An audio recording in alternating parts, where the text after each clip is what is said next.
É interessante que com o passar do tempo, a gente vai recebendo progressivamente casais e situações que são mais desafiadoras. Situações de falhas de outros tratamentos, situações de respostas ovarianas ruins. Então eu vou querer falar um pouco agora com vocês sobre as más respondedoras. Como que eu entendo isso? Como que eu lido com essa situação?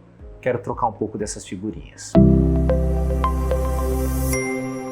Eu sou o Dr. João Dias, sou especialista em reprodução assistida, diretor da Clínica Originari e vamos falar sobre as más respondedoras. O conceito de má respondedora é um conceito que vai flutuando, vai mudando aí com o passar do tempo, mas hoje tem um conceito ainda muito aceito que chama-se conceito de Bolonha e que, resumidamente, a paciente má respondedora é aquela paciente que, depois de uma estimulação da ovulação, com altas doses de indutores de ovulação, acaba respondendo com menos do que 3 óvulos. Eu posso saber disso um pouquinho antes, porque ela fez exames de avaliação da reserva ovariana, que é o antimileriano, ou a contagem de folículos antrais, que contam para mim que isso tem chance maior de acontecer. Se a contagem de folículos antrais for menor do que 4, tem mais chance disso acontecer. Se o antimileriano for menor do que meio, tem mais chance disso acontecer. Mas esse é o contexto. É aquela paciente que, por alguma situação, quando eu estimular a ovulação dela, por mais que eu utilize doses altíssimas de indutores de ovulação, ela vai responder com nenhum, com 1, com 2, com 3 óvulos. O que a gente faz nessa situação? Primeira coisa é avaliar a idade da paciente. Porque eu sei que uma mulher de 30 anos, por exemplo, ela vai precisar de uma média de 5 ou 6 óvulos para ter uma chance efetiva de ter um embrião normal. E aquela mulher que tem 40 anos, ela vai precisar de uns 12, 13, 14 óvulos para ter uma chance efetiva de ter um embrião normal. Então a paciente má respondedora de 30 anos tem chances de chegar a esse bom embrião mais rapidamente do que a paciente má respondedora de 40 anos. Então, a baixa reserva ovariana, hoje em dia, não está linkada com a qualidade do óvulo. Quem determina a qualidade do óvulo é a idade. Quem determina a reserva ovariana são esses exames que a gente falou agora há pouco. Por que você tem baixa reserva ovariana? Existem alguns motivos. Cirurgias ovarianas prévias, endometriose, principalmente quando você tem cistos de endometriose, chamados de endometriomas ovarianos, e principalmente se você for operada por esses endometriomas. Então, muita atenção com cirurgias para endometriose ovariana, porque elas vão impactar negativamente na sua reserva de óvulos. Antecedentes de determinados tipos de tratamento, como por exemplo quimioterapia ou radioterapia. Esses tratamentos são tóxicos para os ovários e causam uma diminuição da reserva ovariana. Existem ainda fatores genéticos causadores de baixa reserva ovariana. Existem alterações do cariótipo, por exemplo, a síndrome de Turner, em que tem só um cromossomo X, a menina muito precocemente vai entrar em falência ovariana. Agora, se ela tiver um mosaico, o que quer dizer isso? Uma parte dos seus cromossomos tem 46 cromossomos XX e a outra parte, menor, tem só 45 cromossomos com um só X. Essa mulher vai entrar na menopausa mais precocemente e vai ter baixa reserva ovariana. Tem uma situação chamada síndrome do cromossomo X frágil. Tem uma alteraçãozinha lá do cromossomo X que também determinará uma diminuição mais precoce da reserva ovariana. Para você, mulher, é muito importante, se você tem um histórico familiar de baixa reserva ovariana, e como que você sabe disso? Se sua mãe entrou na menopausa, sua tia, sua prima entrou na menopausa antes dos 40 anos ou muito perto dessa idade, atenção, discuta com seu médico sobre sua reserva ovariana, porque isso é um fator de risco para você também ter baixa reserva ovariana. E qual é o problema então da reserva ovariana baixa? Isso vai impactar negativamente nos tratamentos de reprodução assistida, porque quanto mais óvulos, mais chances de sucesso eu tenho. E como que eu conduzo essa situação? Primeiro de tudo, eu vou entender como foram os tratamentos realizados para essa paciente no passado. Que tipo de droga? Que protocolos de indução da ovulação? Usou algum tipo de medicamento que a gente chama de recombinante, de derivados de medicamentos que a gente chama de urinários? Usou que tipo de bloqueio para evitar que a ovulação precoce acontecesse? Você tomou pílula há muito tempo antes de fazer o tratamento? Então, são alguns dados importantes para eu entender quais foram as estratégias que foram utilizadas para você e que estratégias eu posso tentar utilizar para maximizar a sua resposta ovariana quando a gente for fazer o seu próximo tratamento. A gente sempre utilizou muito um pouco de testosterona para tentar melhorar um pouco o ambiente ovariano.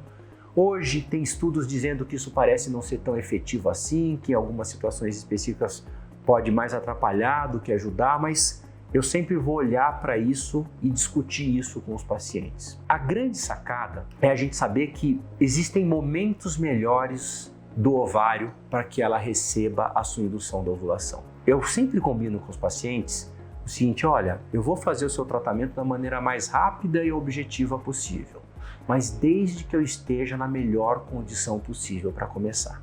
E como que eu avalio isso? Eu vejo como é que está a sua contagem de folículos antrais no momento que eu vou induzir sua ovulação. Então vamos dizer que você é uma paciente que teve outros estímulos com 4, 5 óvulos.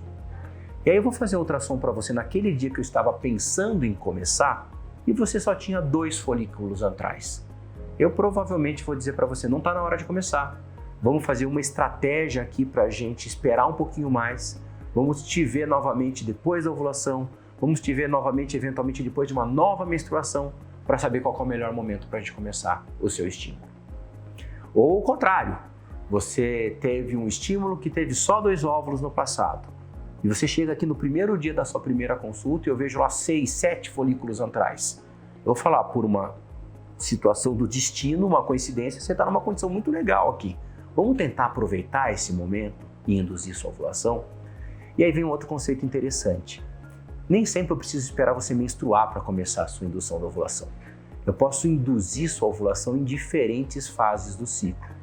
Então, às vezes, uma das estratégias que eu uso é aguardar você ovular, fazer uma contagem de folículos antrais pós-ovulação e, eventualmente, começar um estímulo que a gente chama de ovulação em fase lútea. Fase lútea é a fase pós-ovulação. E como eu sei que eu posso fazer estímulos em fase menstrual ou em fase lútea, a outra estratégia que a gente usa com certa frequência é a dupla estimulação ou DUSTIM. Então, para abreviar o tempo para obter-se mais óvulos, se você tiver uma boa contagem de folículos antrais assim que menstruou, tirei seus óvulos e continua com uma boa contagem de folículos antrais depois da retirada dos óvulos, eu vou te propor uma segunda estimulação. E falando um pouco do DUSTIM, então o DUSTIM não é uma promessa que a segunda estimulação vai ser melhor.